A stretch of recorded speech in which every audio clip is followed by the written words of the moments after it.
A Mystery by Abram Joseph Ryan. His face was sad. Some shadow must have hung above his soul. Its folds, now falling dark, now almost bright. But dark or not so dark, like cloud upon a mount. 'Twas always there, a shadow. And his face was always sad. His eyes were changeful. For the gloom of gray within them met and blended with the blue, and when they gazed they seemed almost to dream. They looked beyond you into far away, and often drooped. His face was always sad. His eyes were deep. I often saw them dim, as if the edges of a cloud of tears had gathered there, and only left a mist that made them moist and kept them ever moist. He never wept. His face was always sad. I mean, not many saw him ever weep, and yet he seemed as one who often wept, or always, tears that were too proud to flow in outer streams, but shrunk within and froze down into himself. His face was sad. And yet sometimes he smiled.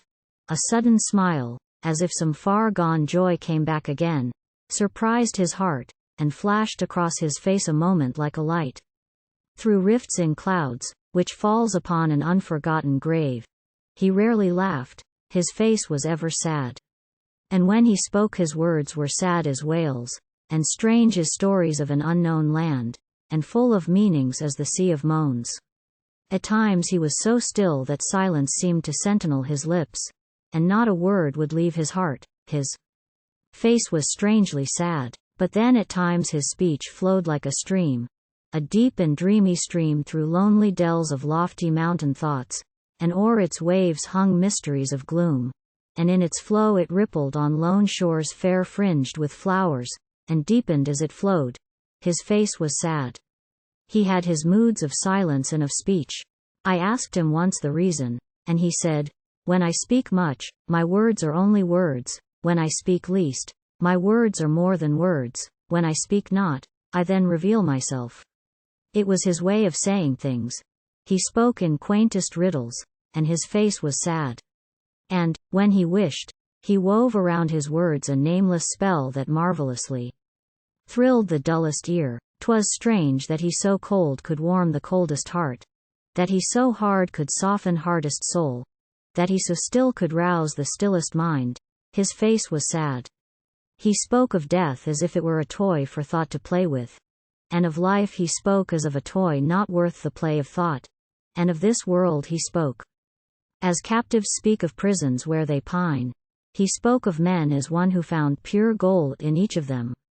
He spoke of women just as if he dreamed about his mother, and he spoke of God as if he walked with him and knew his heart.